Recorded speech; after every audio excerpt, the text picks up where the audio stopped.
so you can have one arm and be the hardest hitter in the game. We're going to talk about Bedivere.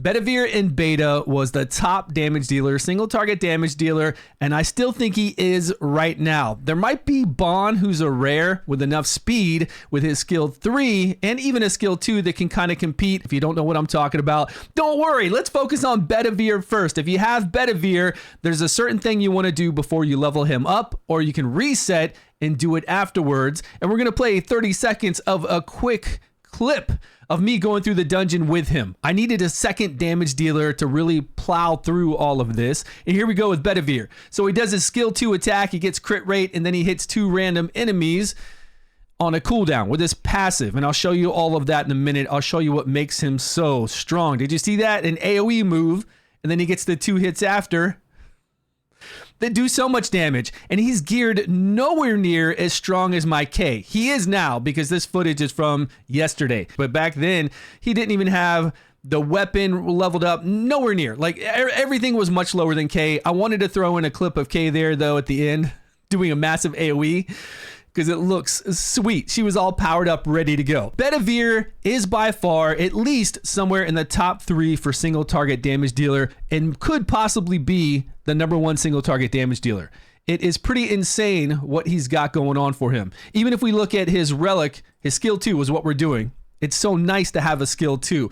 I actually very rarely look at people's skill 3 and try to work them into my teams. I want a skill 2. I want that 2 vigor. The 3 vigor cost is too much. It has to be something truly game changing for me to focus on that 3 vigor. But when I'm going through dungeons, when I'm doing PvP, when I'm up against a boss, I want a 2 vigor cost. And I don't have to worry about putting a vigor set on him necessarily. And I don't have a vigor set. And we'll talk about the best gear in just a minute.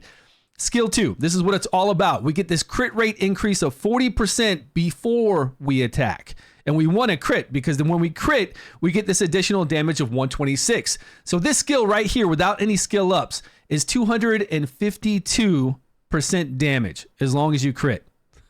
And you're going to crit. You get this increased crit rate. And I know it says for 1 turn, but this does in fact stack if you do it multiple times. Do this 2 times consecutively, you will have 80% crit rate when you attack, and I'll actually go into the cat and show you how that works because he gets it ahead of time. It's still there his next turn. He gets it again before he attacks, so he's got that 80%. So all you have to do is 20% crit. You can go all attack, you can go all critical damage, and this guy is not only this, right? This skill right here is stronger than a lot of people's skill 3, than their 3 vigor cost single target damage. It is just this alone. But on top, where those 2 extra hits you kept seeing me do, those 2 extra big hits are this passive here. 2 random enemies, 110%, and ignore 20% defense. Now the ignore 20% defense is his first chivalry. And I'm not that far in his chivalry. This one just gave me this extra pierce, and that's it. I only have 2 chivalry, but if you are able to get this first one, when you do that 1 attack, the passive ability, you're going to get those, you're going to hit harder, right? 20% ignoring of defense. Now, this is on a 3-turn cooldown. And the way you do this is you reset him. If you've leveled him up already and you do a reset, you will get back whatever you've spent here. And then you only have this 1 passive unlocked. So when you skill him up with that passive, it doesn't go into anything else. It only goes into the one that's unlocked. If you level him up all the way and I try to get this first passive, odds are you're not going to. And it stacks up. It's too expensive. It stacks up too much. Right now it's 10. After this, it's going to be like 25. It gets maddening. So try to get this. Or really, to make him SS tier like he is, you need this. You got to get this. And we get a whole bunch of free ones going through a hard story and then going through story adventure. You'll get a lot of free ones that you could do the selector box. So you're able to select this crow and you'll do his first one for 5 and I think his second one for 10. And you're able to do that. It is free to play. You just got to reset him so this is the only one, and then you'll be able to fire this off. And you want this. It's crazy additional damage. This is what puts him over the top. Like, we already know this skill is better than most people's skill. The one here that we just looked at, right? 252% is crazy high, and it even goes up. So one day when we can do skill ups, it's going to go up these additional 14% attack, additional damage, 14%. It's going to get wild. So this does stack. Let me show you how it stacks. So you know how to level him up. You know to reset him to make sure that you get that first passive. I want the second passive too. The second passive still fires off right now, but it's on a 2-turn cooldown. And when it says 2 turns, it doesn't take effect until that 3rd turn.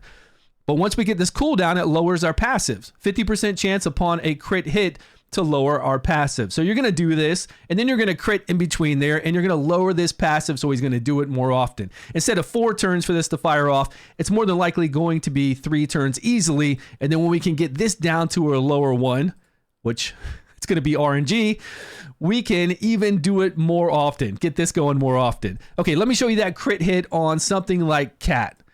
Show you how it's working so you know you can do 20% crit rate. And as far as gear goes, again, critical damage, attack, anything that's going to add damage to him. But going 20% crit is nice. I like to go a little higher because I'm not always able to fire off a skill 2 over and over and over. Sometimes I like to do a skill 3 so I can get a big AoE nuke after I've done a skill 2 a few times. And then it's going to drop off one of my crit rates and he's going to be down to 40% additional instead of 80% additional. But here's how it works. It does say for 1 turn, but he gets it immediately. And it's going to function a little bit different than K. K's is easy because you see it up all the time. So right now he's going to attack whatever our crit rate is. I think it's around 20%. We're going to get 40. So we're going to be somewhere around 60% chance to crit. So we're not necessarily going to crit right here. We do great. We fire off our extra hits. And now we're going to go in here with Bond, which we're going to do a video on him very soon. This guy with the Wind Relic is a beast. Not everybody has the Wind Relic, but it's crazy. Let's knock back this ultimate gauge and we are back around to him. So he's got the crit rate increase still on him. Even though it was for 1 turn, he got it before he attacked. He's got it on right now. He's got that additional pierce as well, 40%, and he's going to get this 40% again before he attacks. So now we're going to see this attack is 80% additional crit rate, and then 1's going to fall off. So he still has 40 on him now. And if we keep doing that over and over, he'll always have 80%. He does have a really weird, or really awesome, I should say, Chivalry 8. Now you saw I was Chivalry 2. I'm nowhere near close to Chivalry 8. I'll probably never be there. But it is really interesting, and I'm curious to know how hard it hits. Has anybody done this, and do they have an idea of what the multiplier would be? Whenever you have a critical strike damage increase buff on yourself, and your allies get hit, you do this big AoE attack. I say big, I'm sure it's big, but it's only on a 1-turn cooldown. So every 2 turns, you're sitting there and doing AoE damage to a boss, to PvP, whatever it is. But there should be a multiplier here. It should say 110%, some kind of multiplier. So if you have this, and you know what you'll know what your Bedivere hits for, you'll have an idea of what this percentage base is. Please let me know in the comments below. Now, I'm not going to rush out and do this. It would cost way too much. We do get a lot of these, and we can get these every week in the shop. So if it's that good, maybe. I don't know. I've got a lot of legendaries to work on, so I don't think I'm going to rush for a C8 on any legendary right now. I'll just wait. We've got a lot to do, But that's Bedivere. He is amazing. Definitely, I would say, top 2 single target damage dealer in the game. Has to be.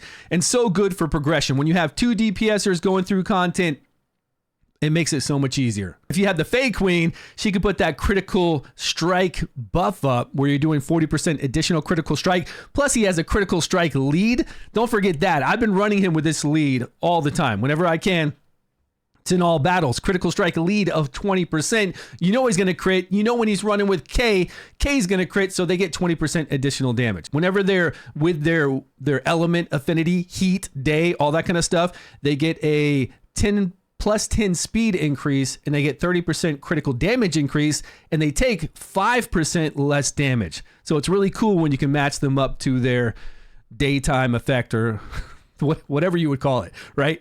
All right, guys, that's it with Bedivere. Let me know if you're enjoying them. Let me know where you're playing them. Thanks so much for watching, everyone. Appreciate your time, your love, your support. I will see you all in a video soon.